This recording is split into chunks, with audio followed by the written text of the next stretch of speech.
a white hipster girl wearing an Indian headdress probably honestly isn't even thinking about what it is that she's doing. Sure, but we're making judgments on her, though. We're making judgments. Absolutely. I'll make judgments on that all day long. Okay. Yeah, me too.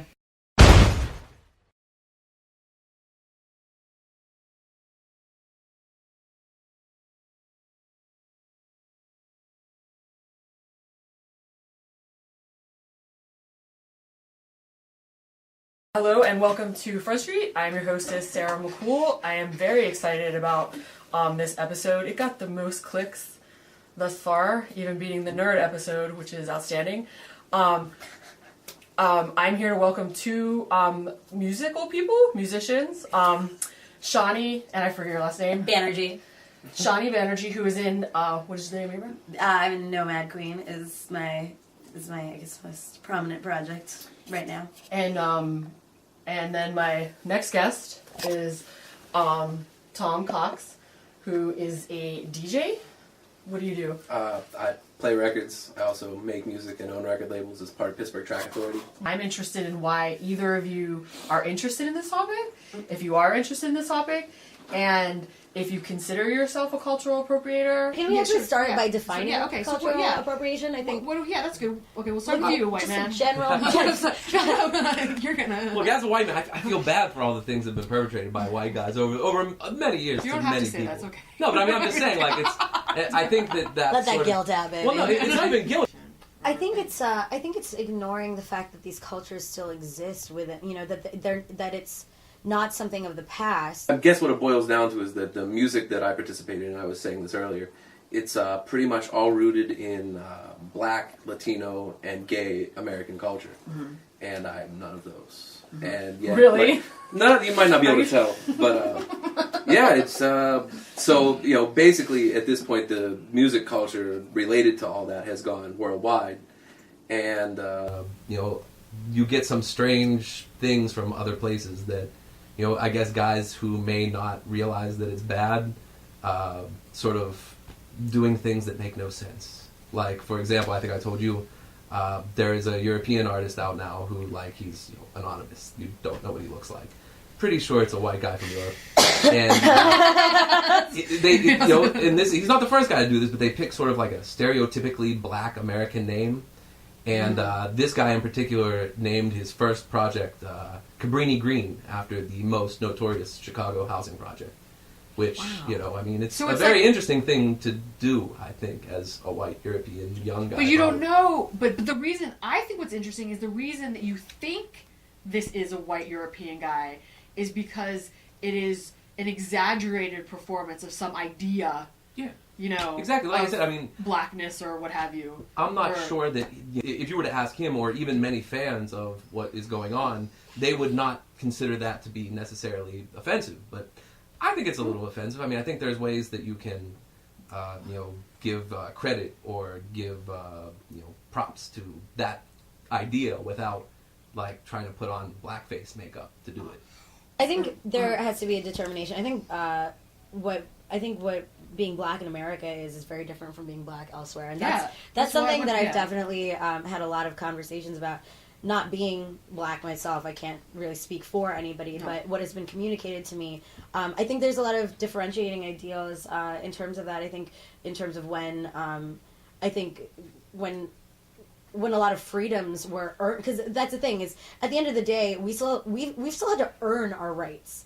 As people of color. Do you consider yourself a cultural appropriator? I mean, I would say I definitely take part in cultures that were not necessarily mine to begin with. Mm-hmm. But again, I try to, I'm not going to say tread carefully, but I just try to be respectful and understand that. Like, I am not going to be the guy who will be like, well, no, house music is not gay music because people who are not gay listen to house music now. It doesn't change where it came from. I think cultural appropriation is a symptom. It's a symptom of the problems of racism and a lack of social justice. It's a symptom. It's not the cause. No, but I think at the same time though, it's denying the fact that these cultures are still existing as real cultures. Exactly. I think, splitting it up into, there's aspects of symbolism that I think you brought up. So the swastika, I think, is a really, if I have for example, it comes from Hindu culture. It's a sign of It's what it changes. is. Yeah, so it But, changed, by the, it has changed. However, so yeah, I mean, we can say, hey, Nazis, you appropriated that and really fucked that up. What I'm trying to say is that symbolically, we can, because you brought up Tyler, the creator, wearing this, and that's no different from, I think what he's doing with it is that it's become so far removed from its original, meaning or symbolism. But Susie Sue did that. Yeah, and Polly Cyrene. Yeah. Does it mean that it was right? Fuck no. I think it was incredibly disrespectful to people. Yeah, it's incredibly disrespectful to people who that symbol. I don't care if it came from the Hindu place of peace. I have an entire necklace of gold swastikas that it's a family heirloom. I won't fucking wear it because I don't care. I know what it is mostly. I know what it is mostly construed as, and to me, that's fucked. What people went through to be against that symbol, it still carries that weight with a lot of people, and that hurt. And I don't think it's right to. You're right, and I Even agree for with. shock. That's exactly the point I was going to make. Is that you wearing that necklace is different than a punk rocker wearing it. They're wearing it to say something, to redefine it, But they're not redefining. There's nothing that they're redefining about it because it's still so entrenched in its original. Because it's still being utilized by that culture that appropriated it. Same with this idea of fashion and the Native American headdress, for example. I think that's I keep seeing these really thin young white girls. It's a trend. With that have way too much bronzer on and then a fucking headdress. That's great. That's wonderful. We can totally accept the fact that it's an aesthetically beautiful thing. However, after talking I won't agree with that. But anyway, whoa. I think the headdress itself. Okay. I think that's not the bronze white girl. Yeah, you've got too far. Yeah, I mean, because I tried to do that and it wasn't cool. I can't. Yeah, it was not cute. No, it's a roller skating party, and roller skating is still a thing in African American communities. I'm not sure many white people know this, but it is. It's still a thing. It's still a thing in some white. It is, but I'm just saying, it's very largely, especially what he does, is very rooted in something that's been going on in African American community for over 30 years. All right. And you get white people who come there, and there are white girls, skinny young white girls, who have green afro wigs on. And I'm just really I like that you like this and that you think it's cool.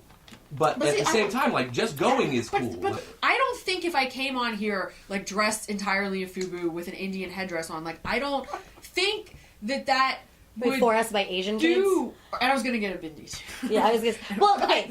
The bindi I think is a really interesting because that to me that is something that was symbolically. It's already a piece of fashion now. It has already been culturally removed from the culture which started it. If people started wearing shidur, which is a red powder, a red henna powder that marks that you wear in the middle of your part, it marks marriage. If I saw some tricks walking around with that, I'd be like, what are you fucking doing right now? Do you know what this means? Probably not. No. Honestly, bitches are probably not going to start just walking around with some sort of. Don't say that. I mean, no, I would love to see what happens if you do. I will totally be the first to call you a fucking idiot. I agree with that, but it's if I don't believe in this, if this is not my religion, if I don't I don't understand why we. If I don't believe in this religion, why do I have to adhere to the rules of it?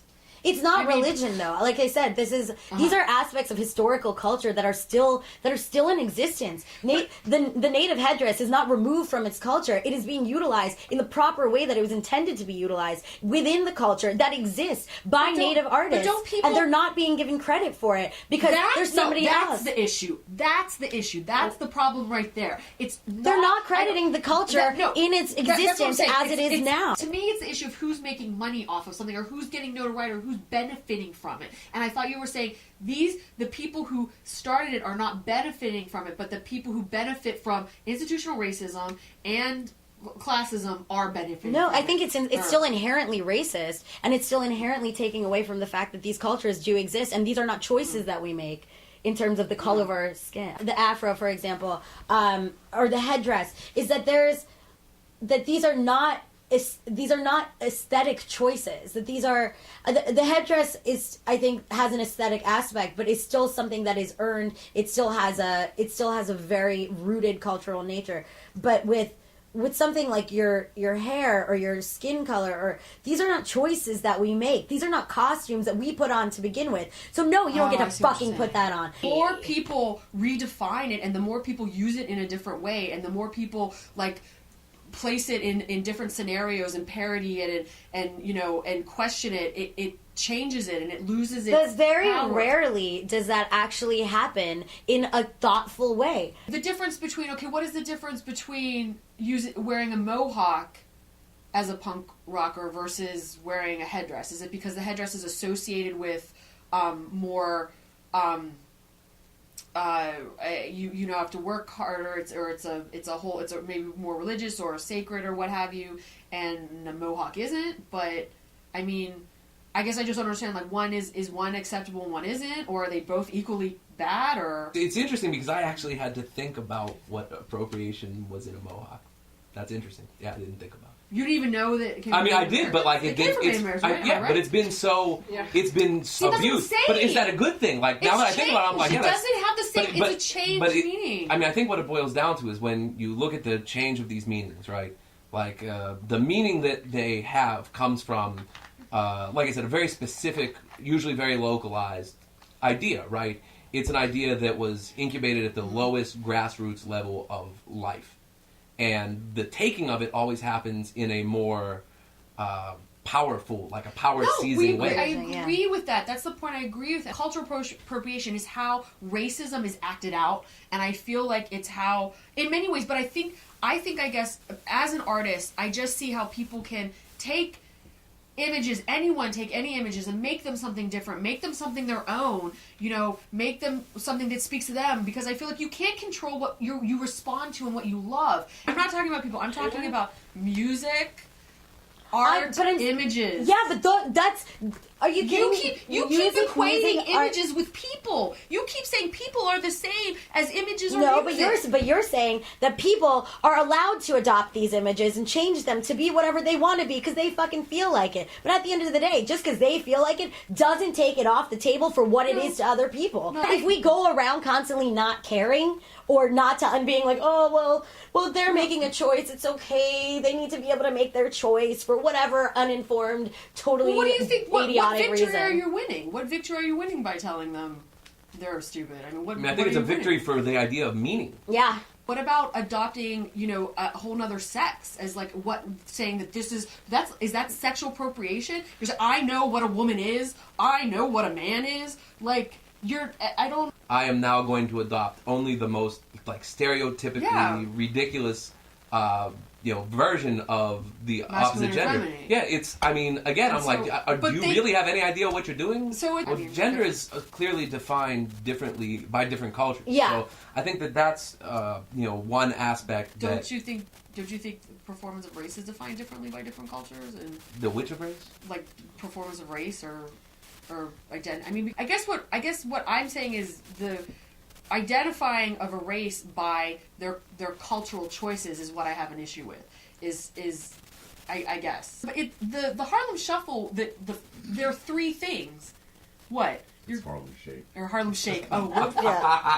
That's what I thought. I was like, wait a second. Are we talking about something different? Right. I'm really racist, sorry. Anyway, that is totally going to be edited out. That is totally going to be edited That revisionist history. Because guess who owns all this shit? I own this shit. I own the recording devices, and you better wait to see how this is going to be edited together.